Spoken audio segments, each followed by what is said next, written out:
एटा के अलीगंज थाना क्षेत्र के सदेरा गांव में हाईटेंशन लाइन की चपेट में आने से 16 वर्षीय किशोर की दर्दनाक मौत हो गई। खेत पर फसल देखने गए किशोर की मौके पर ही जान चली गई। परिजनों ने विद्युत विभाग पर लापरवाही का आरोप लगाया है। वहीं पुलिस मामले की जांच में जुटी है। राजलदेसर क्षेत्र में खेत की डिग्गी में डूबने से 10 वर्षीय बालक कानाराम की मौत हो गई। सूचना पर पहुंची पुलिस ने शव को बाहर निकालकर पोस्टमार्टम के बाद परिजनों को सौंप दिया। प्रारंभिक जांच में पैर फिसलने से हादसा होने की आशंका जताई जा रही है। टेलीफोन सूचना मिली, करीब समय 7 बजे हमें सूचना मिली कि खेत मोहनलाल सनोक मुरलीधर पुरोहित का खेत है जो राजलदेसर की रोई में है, जिसमें एक बच्चा गिर गया है, जिस पर वहाँ रवाना होकर वहाँ मौके पर पहुँचा तो मौके पर एक डिग्गी, पानी की डिग्गी बनी हुई थी खेत में, जिस पर खेत में काश्तकार राम कुमार काश्त करता है, जिसमें डिग्गी 100 बाई 100 की है, जो पानी से लबालब भरी हुई थी। लखीमपुर खीरी के नौरंगाबाद स्थित गंगोत्री नगर में नीट अभ्यर्थी ऋतिक मिश्रा का शव कमरे में फंदे से लटका मिला। परिजनों के मुताबिक परीक्षा से जुड़े तनाव के बाद वह परेशान था। सूचना पर पहुंची पुलिस और फॉरेंसिक टीम मामले की जांच में जुटी है। बुलंदशहर में संपत्ति विवाद के चलते एक दरोगा ने अपने ही भाई को हनी ट्रैप में फंसाने की साजिश रची।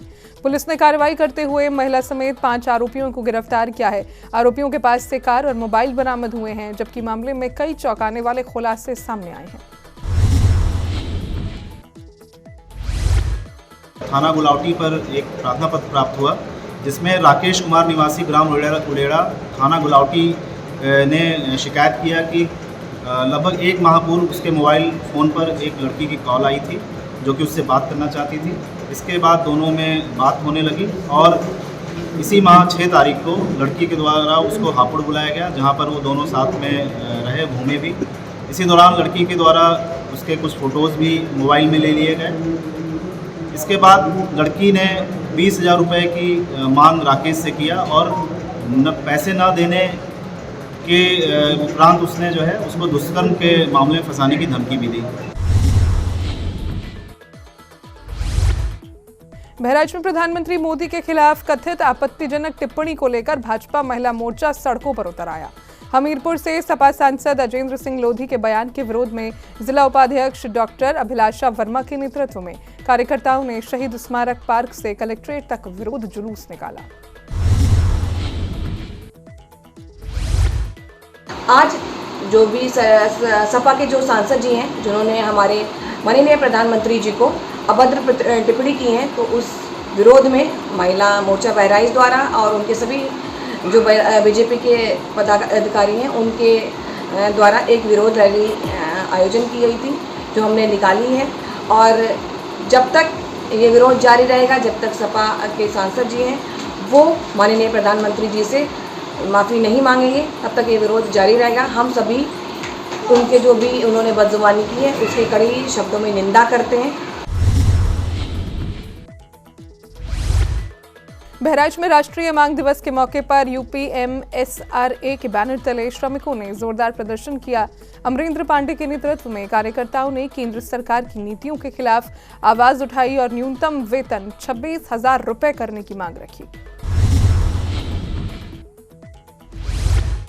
आज हम लोग राष्ट्रीय मांग दिवस के रूप में आज के दिन को हम लोग मना रहे हैं। बेसिकली जो सेंट्रल गवर्नमेंट के द्वारा श्रमिकों के विरुद्ध जो कार्रवाई और उत्पीड़न हो रहा है, उसके विरुद्ध हम लोग आज एकजुट हुए हैं और ये हमारी कुछ मांगे हैं, जिसमें पहला तो हमारा सबसे प्रमुखता जो है वो 26,000 रुपये न्यूनतम की सैलरी हम लोग की होनी चाहिए, जो सरकार भी कई बार घोषणा कर चुकी है बट ये लागू नहीं हो पाया है। इसके लिए ये हम लोग आज एकत्रित हुए हैं। इसके अलावा जो 4 लेबर कोड जिसको गवर्नमेंट ने इसको इम्प्लीमेंट किया हुआ है, जिसके तहत जो है श्रमिकों का लगातार उत्पीड़न और दोहन हो रहा है। बुलंदशहर में ब्राह्मण समाज ने राजनीतिक दलों पर अपमान का आरोप लगाते हुए विरोध जताया। समाज के लोगों ने राजकुमार भाटी पर कार्रवाई की मांग को लेकर तहरीर दी और डीएम के माध्यम से राष्ट्रपति के नाम ज्ञापन सौंपा। और जो ब्राह्मण समाज या कलेक्ट्रेट में आकर्षित होकर यहाँ पे आया है, उसका कारण समाजवादी पार्टी के राष्ट्रीय प्रवक्ता राजकुमार भाटी है। राजकुमार भाटी द्वारा ब्राह्मण समाज को समय समय पर टारगेट करके अपमानित करा गया, अशोभनीय शब्द कह रहा है। अब पानी सर से ऊपर चढ़ गया। अब ब्राह्मण समाज चुप बैठने वाला नहीं है। अब ब्राह्मण समाज सड़कों पे आ गया है। और राजकुमार भाटी जी ने केवल ब्राह्मण समाज ही नहीं, उन्होंने ठाकुर सद पे भी टिप्पणी करी है, उन्होंने वैश्य समाज पे भी टिप्पणी करी है, उन्होंने सुनार समाज पे भी टिप्पणी करी है, उन्होंने पत्रकार महोदय पे भी टिप्पणी करी है। बुलंदशहर के पहासू क्षेत्र में किराना दुकान में हुई चोरी की घटना से हड़कंप मच गया।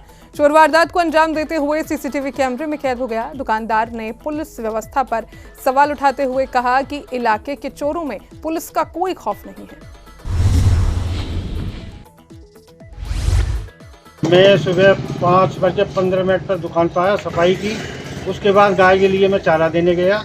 उसके बाद शटर गिरा के गया हूँ मैं, और आके देखा तो मेरा गल्ला खुला हुआ और शटर उठा हुआ पाया। लगभग 20 से 25 हज़ार के बीच में मेरी राशि थी और वो सब ले गया। फुटेज में साफ साफ दिखाई दे रहा है। अच्छा, किस चीज़ की दुकान है आपकी? मेरी किराने की दुकान है। और मैंने आके देखा तो फुटेज निकाला तो वो पहचान में शायद आ जाए, तो मैं सभी के लिए ये कहता हूँ कि पहचान में आए तो जल्दी से जल्दी सूचना करें। संभल पुलिस ने साइबर सेल की मदद से बड़ी सफलता हासिल करते हुए 261 गुम और चोरी हुए मोबाइल फोन बरामद किए हैं। एएसपी दक्षिणी मनोज कुमार रावत के निर्देशन में पोर्टल के जरिए विभिन्न जिलों और राज्यों से मोबाइल ट्रेस किए गए, जिनकी कीमत करीब 55 लाख रुपए बताई जा रही है। पुलिस लाइन में आयोजित कार्यक्रम के दौरान मोबाइल उनके असली मालिकों को सौंपे गए, जिससे लोगों के चेहरे खुशी से खिल उठे और उन्होंने पुलिस का आभार जताया। जनपद संभल पुलिस द्वारा गुमशुदा मोबाइल फ़ोन की रिकवरी हेतु एक विशेष टीम विशेष अभियान चलाया गया था और इस अभियान में हमारी जनपदीय साइबर सेल और सभी पुलिस थानों की टीमों द्वारा अथक मेहनत करते हुए कुल 261 मोबाइल फ़ोन बरामद किए गए हैं। ये सभी मोबाइल फ़ोन CEIR पोर्टल एवं दूरसंचार विभाग से समन्वय स्थापित करके बरामद करवाए गए हैं। इन बरामद मोबाइल फ़ोन की कीमत करीब 55 लाख रुपये है और इन मोबाइल फ़ोन्स में Apple, Samsung, Vivo, Redmi, OnePlus जैसे विभिन्न कंपनियों के मोबाइल फ़ोन शामिल हैं। हमारी जनपद साइबर सेल एवं हमारी पुलिस टीमों द्वारा अथक मेहनत की गई है।